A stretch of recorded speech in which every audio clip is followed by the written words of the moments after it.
Cockroach जनता party ने जंतर मंतर पर भूख हड़ताल की। धर्मेंद्र प्रधान जो भारत के शिक्षा मंत्री थे उनका इस्तीफा मांगा, वो सफल हुए और धर्मेंद्र प्रधान को इस्तीफा देना पड़ा। अब वो आंदोलन खत्म हो गया है। पर यह देश कुछ ना कुछ विवादों में तो रहता ही है। एक नया आंदोलन इस देश में शुरू हुआ है, वो भी इसी डिजिटल मीडिया की देन है। जी हाँ, इस आंदोलन का नाम है रिजर्वेशन हटाओ आंदोलन और शॉर्ट में इसका नाम रखा गया है RHA। इंस्टाग्राम पर लगभग 5.5 मिलियन फॉलोअर्स हो चुके हैं। 5.5 मिलियन फॉलोअर्स कहने का मतलब है लगभग 55 लाख लोग इस देश में ऐसे हैं जो चाहते हैं इस देश में आरक्षण ना रहे, इसीलिए वो आंदोलन कर रहे हैं। तो जो लोग आरक्षण हटाने के लिए आंदोलन करने वाले हैं उन सभी से निवेदन है कि एक बार शिवराज सिंह चौहान को सुन लीजिए। कोई माई का लाल आरक्षण समाप्त नहीं कर सकता, यह शिवराज सिंह चौहान कहने आए। शिवराज सिंह चौहान को सुनने के बाद अगर अभी भी मन है कि आरक्षण हटाना चाहते हो, आंदोलन करना चाहते हो, तो फिर भारत के गृह मंत्री को भी सुन लीजिए। आरक्षण को ना हम हटाएंगे, ना कांग्रेस पार्टी को हटाने देंगे। तो गृह मंत्री को आपने सुन लिया है, उसी के दिन पुलिस आती है और तुम सड़कों पर बैठ के आंदोलन करोगे यह कहने के लिए कि आरक्षण हटाओ, और वो मन से वादा कर चुके हैं कि आरक्षण नहीं हटेगा। तो सोचो तुम्हारी क्या हालत होने वाली है। बीजेपी एक गुंडों की पार्टी है। इतना सुनने के बाद भी अगर तुम आरक्षण हटाओ आंदोलन में शामिल होना चाहते हो तो बेशक होइए। साथ ही साथ वो सीन भी याद रखना मन में जो बिहार में हुआ था, वहां पर भी आंदोलन हो रहा था। बिहार की पुलिस ने वहां डंडे से आंदोलन को शांत नहीं किया। आंदोलन शांत करने के लिए बिहार की पुलिस ने AK-47 का इस्तेमाल किया था।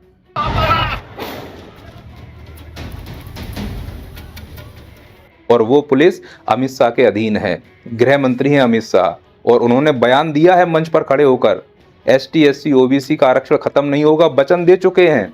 और तुम सड़कों पर उनके खिलाफ बैठने वाले हो जिनकी पुलिस छात्रों पर AK-47 चलाने वाली है, और तुम उन्हीं के खिलाफ सड़क पर बैठकर आरक्षण हटाओ आंदोलन करने वाले हो। वो वादा कर चुके हैं कि आरक्षण नहीं हटेगा। सोचो तुम्हारी क्या हालत करेंगे अमित शाह। पब्लिक का ये मानना है कि अमित शाह जी एक गलती कर रहे हैं। अमित शाह जी ने मंच पर खड़े होकर एक तबके को तो आश्वासन दे दिया कि आरक्षण रहना चाहिए। ST SC और OBC के आरक्षण को ना हम हटाएंगे, ना कांग्रेस पार्टी को हटाने देंगे। लेकिन दूसरे तबके से उसकी रजामंदी पूछी ही नहीं। क्यों अमित शाह जी, वो देश के नागरिक नहीं है क्या? अगर आप इस प्रकार से उनकी आवाज को दबाएंगे तो आंदोलन करके ही वो अपनी आवाज आप तक पहुंचाएंगे। शायद ये वही आंदोलन है। ये जो आंदोलन होने वाला है इनसे भी अमित शाह को मिलना चाहिए, उनकी मंशा समझनी चाहिए। जैसे मैं मिला, जो लोग इस आंदोलन में शामिल होने वाले हैं उनमें से कुछ लोगों से मैं मिला, मैंने उनकी मंशा समझने का प्रयास किया। मैंने पूछा कि भाई तुम आरक्षण का विरोध क्यों कर रहे हो? उनका जवाब यह आया कि आरक्षण को वो देश के लिए अभिशाप मानते हैं। उनका तर्क ये है कि आरक्षण देश के विकास में बाधा है। मैंने पूछा कैसे? उनका तर्क ये आया कि भाई देखो, कम नंबर वाला अगर डॉक्टर बनता है, कम नंबर वाला अगर इंजीनियर बनता है, तो वो उतने अच्छे डॉक्टर और अच्छे इंजीनियर नहीं बन पाएंगे। इससे देश की प्रणाली कमजोर होगी, देश कमजोर होगा। जब मैंने इनका पूरा विचार समझा तो फिर मैं उस पक्ष से भी मिला जो चाहता है कि इस देश में आरक्षण हो। मैंने पूछा कि भाई आप इस बात का जवाब दो कि नीट PG 2025 में एक व्यक्ति जिसके -40 नंबर आए उसको भी सीट अलॉट हो गई, बताओ वो डॉक्टर अच्छा कैसा बनेगा? तो वो समूह जो इस पक्ष में है कि आरक्षण होना चाहिए, उनका तर्क ये आया कि सबका इस ओर ध्यान है कि -40 लाने वाले को सीट अलॉट हो गई, इस ओर किसी का ध्यान ही नहीं कि उसके -40 नंबर आए कैसे। इसका मतलब उसका बेस बिल्कुल कमजोर रहा होगा, मतलब उसको मूलभूत सुविधाएं नहीं मिल पाई होंगी। अब उसको तुम मक्कार कह लो या उसका आधारभूत संरचना कमजोर कह लो, ये तुम्हारे ऊपर है। लेकिन रियलिटी यही है कि देश में अभी भी ST SC OBC विकास की मुख्य धारा से नहीं जुड़ पाए हैं, और जब तक वो विकास की मुख्य धारा से नहीं जुड़ पाते हैं तब तक आरक्षण होना चाहिए। ये उन लोगों का तर्क है जो चाहते हैं कि इस देश में आरक्षण रहे। बात यह है तो सर मध्यम मार्ग क्या अपनाया जाए? देखो, मध्यम मार्ग सीधा सा है कि यदि आप आरक्षण का विरोध कर रहे हो तो आपको देश की वास्तविक स्थिति अभी नहीं मालूम। आप लोग का इशू क्या है सबसे बड़ा? सबसे बड़ा इशू आरक्षण उस टाइम इसलिए दिया गया था क्योंकि उनके साथ बहुत ज्यादा अत्याचार करते थे, उनको किसी चीज के लिए अलाउड नहीं करते थे, वो हमारे कुएं से पानी नहीं पी सकते थे, कोई स्कूल में जाना अलाउड नहीं था। बट अब हमें ऐसे दौर में आ गए कि ये सब बहुत कम जगह पाया जाता है। आपको नहीं मालूम कि गाँव में किस प्रकार से नीची जाति वाले लोगों के साथ व्यवहार होता है। एमएलए, डीएम, एसडीएम के साथ कम से कम 200 पुलिस वाले आज सिर्फ यहाँ इसलिए खड़े हैं ताकि ये 5 गरीब लोग अपने ही गांव के शिव मंदिर के दर्शन कर पाए। असल में बंगाल के इस गांव में पिछले 200 सालों से दलित लोगों का इस मंदिर में जाना बैंड है। हाँ, आप आरक्षण की प्रक्रिया का विरोध करो, मैं इसमें साथ हूं, लेकिन आप खुलकर इस बात के लिए विरोध कर रहे हो कि आरक्षण नहीं होना चाहिए, मैं आपके साथ नहीं हूं। मैं इस बात का समर्थन करता हूं कि आरक्षण होना चाहिए, लेकिन आरक्षण की प्रक्रिया का मैं समर्थक नहीं हूं, उसमें सुधार होना चाहिए, मैं इसकी मांग करता हूं। अब प्रश्न ये है कि ये आरक्षण देने की प्रक्रिया में सुधार हो कैसे। इसका सीधा जवाब है कि सभी को एक दूसरे को समझने का प्रयास करना होगा। आपको ये समझना होगा कि ये राजनीतिक खेल है जिसमें हमें फंसाया जा रहा है।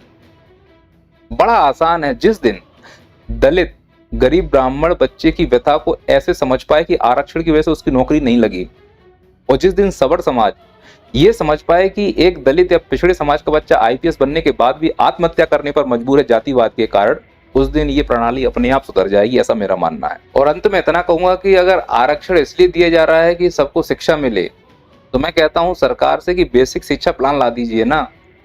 एक कानून पारित करा दो संसद में, अभी सत्र भी चल रहा है, कि नीचे चपरासी से लेके ऊपर राष्ट्रपति तक किसी का भी बच्चा सिर्फ सरकारी स्कूल में पढ़ेगा, सिर्फ सरकारी हॉस्पिटल में इलाज होगा। देखो कैसे देश के सभी सरकारी स्कूलों की स्थिति प्राइवेटों जैसी ना हो जाए। हर क्षेत्र में फिर वो सरकारी स्कूल अच्छे होंगे तो हमारे एसटी, एससी, ओबीसी भाई जो शिक्षा से वंचित रहे हैं उनको भी अच्छी शिक्षा मिलेगी, वो भी उस कैटेगरी में खड़े हो जाएंगे, वो भी विकास की मुख्य धारा में आ जाए। और अगर आपको लगता है कि नहीं आरक्षण इसलिए है क्योंकि जातिवाद है और आरक्षण खत्म करना चाहते हो, तो भाई सीधा सा मतलब है एसटी, एससी, ओबीसी से अगर आरक्षण छीन रहे हो तो बदले में तुम्हें भी एक चीज कुर्बानी करनी होगी, वो है तुम्हारा सरनेम। अगर इस देश में आरक्षण की ये अभिशाप मानकर इसे खत्म करना चाहते हो तो सभी लोग अपने नाम के आगे सरनेम लगाना बंद कर दो।